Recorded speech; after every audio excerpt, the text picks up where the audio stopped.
Hi guys, in today's video, I'm going to show you how to set up a smart motion detection on the HiLook Active Deterrent cameras. And in order to do that, firstly, you have to unlock your NVR screen.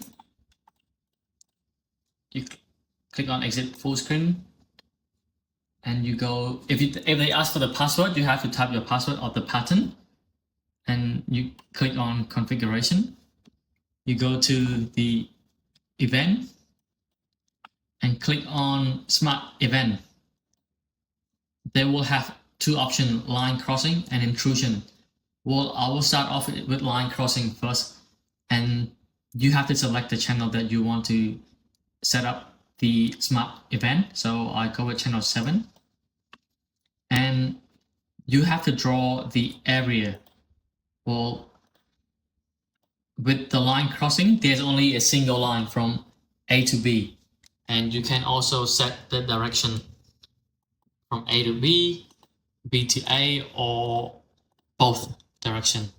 And this is a sensitivity. You can increase it or decrease it up to your preference. And after you got the direction, you can click apply.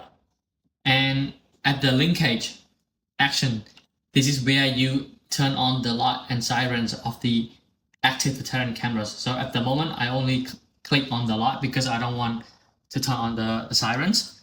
So click on it and apply to the channel that you want to trigger, which is channel 7.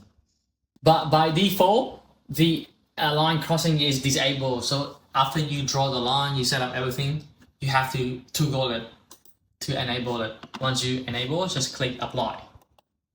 Right, so let's test it. Now I'm walking from A to B. Let's see, the camera's detect me, and the strobe light is flashing red and blue.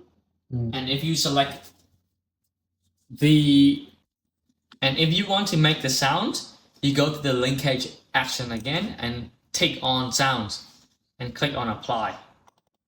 Right, now let's test it again with both strobe light and sounds.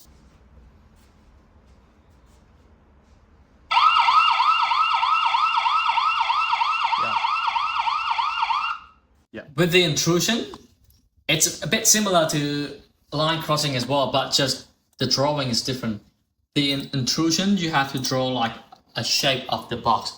Basically, it's applied for the garage or driveway or like a garden or anything like that. And once you draw it, you can select sensitivity as well and select the target detection, human or a vehicle. But in my case, I only have human, so I only take human. And linkage, tick on light again if you want the strobe light to be on, or sounds, up to you, and click apply. Here, the intrusion, you draw the line. Basically, it's like the shape of the box. And then you click enable and you click save. So now you can test it. We can test it. Like you can see, it detects me inside the box, and the strobe light is flashing. That is how you draw a smart event on the HiLook Active Deterrent cameras. And in order to receive the notification on your phone, under the linkage action, you need to tick on Notify Surveillance Center. Once you click on it, you will receive a notification via the HiLook apps on your phone. And click apply. All right, and that is it for today's video, and thank you for watching. Bye.